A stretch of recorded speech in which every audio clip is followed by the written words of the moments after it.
Do you think there's any chance for de-escalation at this point? Well, there's always a chance. I just don't see it because the problem is that um, Israel clearly is not interested in diplomacy at this point.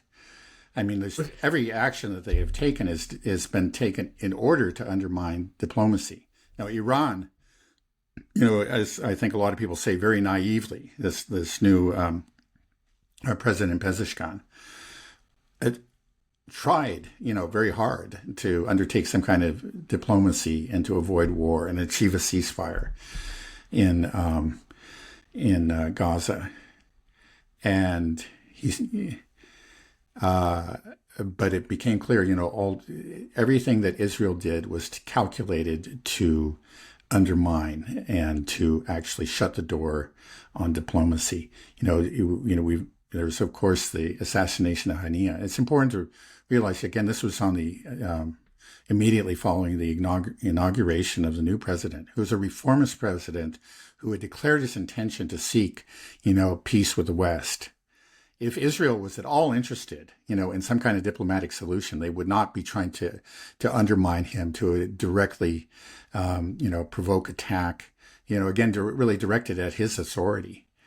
But they did, and then of course the chief negotiator, and we have to remember that sometimes it's forgotten now. The man that they assassinated, Hania, he was the chief negotiator for Hamas, right?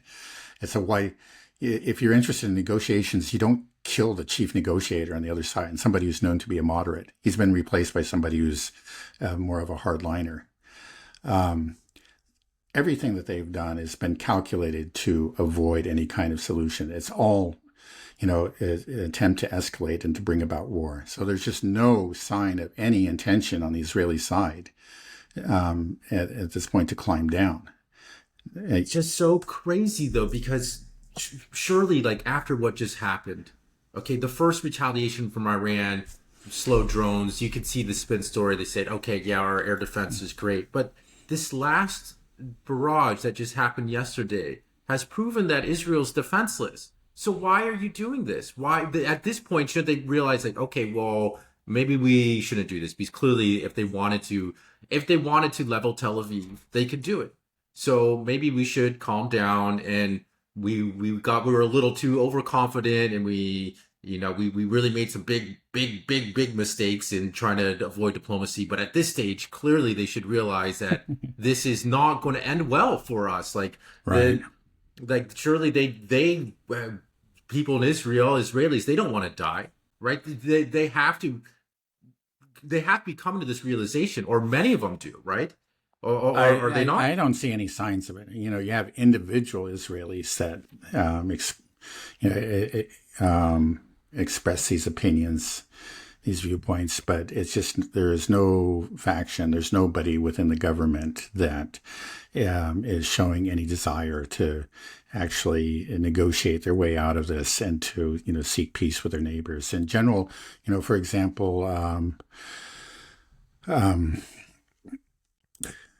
The Israeli attacks on Hezbollah, the decapitation attacks, and in particular the assassination of Nasrallah, these were very popular in Israel within the public. There was a lot of open celebration, and it's actually it consolidated Netanyahu's grip on power.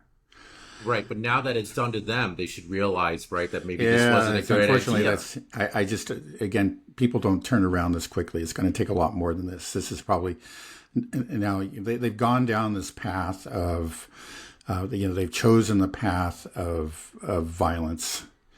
And, you're not going to see a 180-degree turn. They're going to continue. We're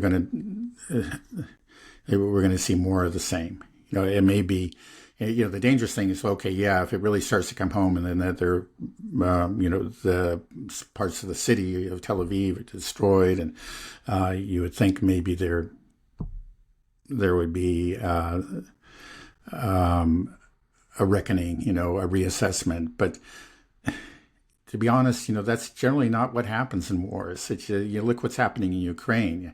You would hope that would be some sort of rising outcry for peace in Ukraine, for negotiation. You hear some murmurings on the edges, but but the government shows no sign of listening to them, and they continue to pursue the hard line, and Right. They're going to just kind they of do be nothing but blinded escalate by, and double down, right? right. They're going to be blinded by just revenge and bloodlust.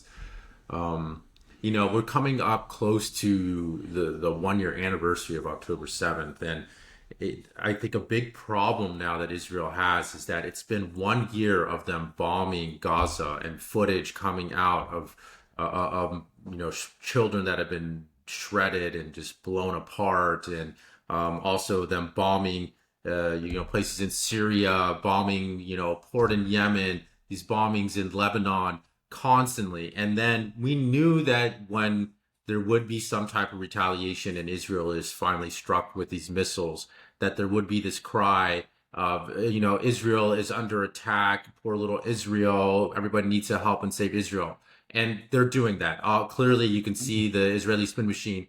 But because of the past year, they're getting very little sympathy, and rightly so. People are like, well, yeah, you've been doing this to all of your neighbors for a year. We've been seeing you bomb, just bombing central Beirut, decimating Gaza, and then people partying in the streets as it's happening, to celebrate. And now you're getting a little bit of dose of your own medicine. And then there's all this pray for Israel, protect Israel, everybody, Israel's not alone, everybody.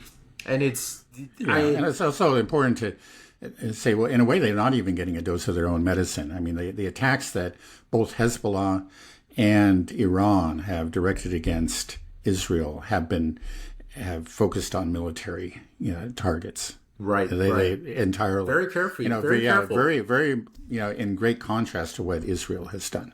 Right. They're clearly trying to abide by some semblance of the rules of war, where Israel seems to be going out of its way to commit war crimes. It doesn't seem to distinguish between doesn't seem to distinguish between civilian and military targets at all. So it's amazing that we knew that they would do this, that they would say like, oh, Israel, we need to help Israel, but I just don't see them getting the sympathy that they hope, even within the United States. I saw there's a Gallup poll where now it's showing that the majority of Americans oppose Israel's actions now. So it just seems like they've lost everybody from what they're doing, and they're trying to get that sympathy again. And how's it's going to, I just don't see how it's going to play out and how it's going to affect us here, how America's support is going to continue.